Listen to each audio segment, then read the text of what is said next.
Sir नमस्कार. नमस्कार. संजय नामदेव सूर्यवंशी, मुक्काम पोस्ट हालशी तुगाव, तालुका निलंगा, जिल्हा लातूर. वांग्याचा प्लॉट आहे 1 एकरचा. हो. कोणती व्हरायटी ही? पंचगंगा. याला आपण एससीटी वैदिक तंत्रज्ञान वापरताय. पूर्ण 100% 2 बेसल डोस झालेले आहेत आपले. आतापर्यंत याच्यामध्ये माल किती निघाला 39 क्विंटल. आपल्या प्लॉटवरती? सर शेंडाळी आली का हो? नाही, एका तोड्याला आता 2.25 क्विंटल पर जाते. तर आता त्याच्यामध्ये किडके वांगे किती निघतात हो? निघत नाही, एखादी एकला 2 वांगे. 200 किलो मध्ये हा. जेवढे वांगे करणारे शेतकरी आहे ना, निम्म्याला निम्मा माल किडका असतोय. मी बरोबर. काढलेला आहे अगोदर. केलं होतं अगोदर? अर्धा माल किडका, अर्धा चांगला. एवढं निघायचं अगोदर? हा, निघायचं काय, कंटाळून गेलतो. 100% एससीटी वैदिक वरती आहे. 100%. ओके. फवारण्या किती झाल्या असतील तुमच्या 4 महिन्यात?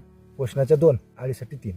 ओके. त्या पण आपलेच घेतलेले आहेत. आपलं म्हणजे काहीच नाही. 4 महिन्यामध्ये 5 फवारण्या झालेले पूर्ण प्लॉट मध्ये. हा. आणि जर केमिकल वरती प्लॉट असतं तर 2-3 दिवसाला फवारणी. 3 दिवसाला एक फवारणी आराम मध्ये. 4 दिवसाला, बरोबर. 3 दिवसाला. म्हणजे आपली तिथंच किती बचत झाली? 15 ते